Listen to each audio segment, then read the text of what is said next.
இயேசு கிறிஸ்துவில் எனக்கு மிகவும் பிரியமானவர்களே, இன்றைய நாள் மகிழ்ச்சியின் நாளாக, ஆண்டவர் தருகின்ற ஆசீர்வாதத்தின் நாளாக அமையட்டும். அன்பு தெய்வமே, இந்த நாளை இந்த மக்களுக்கு மகிழ்ச்சியின் நாளாக, மன நிறைவின் நாளாக தாரும்.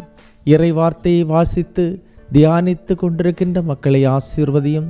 இறை வார்த்தையின் ஆற்றலும் வெளிச்சமும் சக்தியும் இந்த மக்களில் இருக்கட்டும். இவர்களுடைய குடும்பத்திற்கும் அவை வந்து சேர்ந்து தொடர்ந்து உம்முடைய அருளும் ஆசீரும் இந்த வீட்டில் தங்கட்டும். ஆமீன். அன்புமிக்கவர்களே, இன்றைய நாளிலே நாம் தியானிப்பதற்காக எடுத்துக்கொண்ட இறை வார்த்தை தொடக்க நூல் 17ஆம் அதிகாரம் 1, 3, 5 இறை வார்த்தைகள்.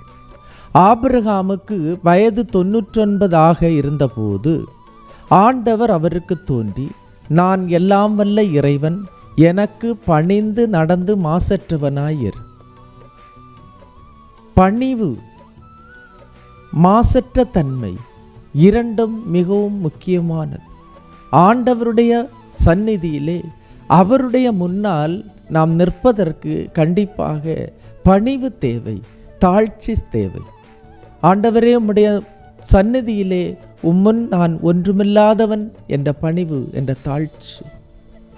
தன்னை தாழ்த்துகின்றவர்கள் உயர்த்தப்படுவார்கள். கண்டிப்பாக நீ மனிதனுக்கு பணிய வேண்டாம், கடவுளுக்கு பணிந்திரு என்ற செய்தி இங்கு நமக்கு கிடைக்கின்றது. இன்று முழந்தாள் படியிட்டு பணிவோடு இறை வார்த்தைக்கு செவி மடுக்கின்ற எனது சகோதரமே, இன்று உன்னையும் ஆபிரகாமை போன்று கடவுள் ஆசீர்வதிக்கின்றார். அப்பொழுது ஆபிரகாம் பணிந்து வணங்க கடவுள் அவரிடம், உன்னுடன் நான் செய்து கொள்ளும் உடன்படிக்கை இதுவே, எண்ணற்ற நாடுகளுக்கு நீ தந்தையாவாய். அந்த பணிவு, அந்த மாசற்ற தன்மை கடவுள் பார்வையில் அது விலையேற பெற்றதாக இருந்தது. எண்ணற்ற நாடுகள், ஆபிரகாமிடமிருந்து எண்ணற்ற நாடுகள் உருவானது என்று வரலாறு சொல்லுகின்றது.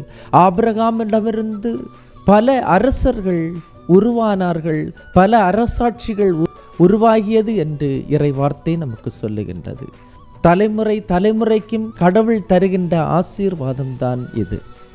இனி உன் பெயர் ஆபிரகாம் அன்று ஆபிரகாம் என்ற பெயரால் நீ அழைக்கப்படுவாய், ஏனெனில் எண்ணற்ற நாடுகளுக்கு உன்னை நான் மூதாதையராக்குவேன், தந்தையாக்குவேன் என்று சொன்னார்.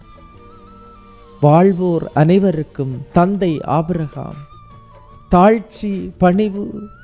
தாழ்ச்சியோடு இருந்தால் கடவுளை அசைக்க முடியும். தூய்மையோடு இருந்தால் கடவுளை சந்திக்க முடியும், கடவுளை நேராக பார்க்க முடியும். இன்றைய நாளிலே அன்புமிக்கவர்களே, அகங்காரத்தோடும் தாழ்ச்சிக்கு எதிராகவும் இருக்கும்போது நாம் கடவுளை சந்திக்க முடியாது, கடவுளை அணுகிச் செல்லவும் முடியாது. இந்த நாளிலே தாழ்ச்சியினுடைய வரத்துக்காக ஜெபிப்போமா? பணிவுக்காக ஜெபிப்போமா? மாசற்ற தன்மையோடு இருப்பதற்கு கடவுளுடைய சக்தியை கேட்போமா?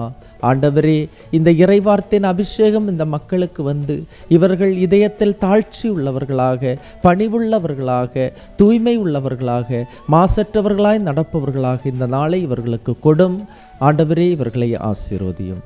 எல்லாம் வல்ல இறைவன், தந்தை, மகன், தூய ஆவியார் உங்களையும் உங்கள் குடும்பத்தையும் நிறைவாய் ஆசீர்வதிப்பாராக. ஆமீன். இயேசுவுக்கே புகழ், இயேசுவுக்கே நன்றி. மரியே வாழ்க.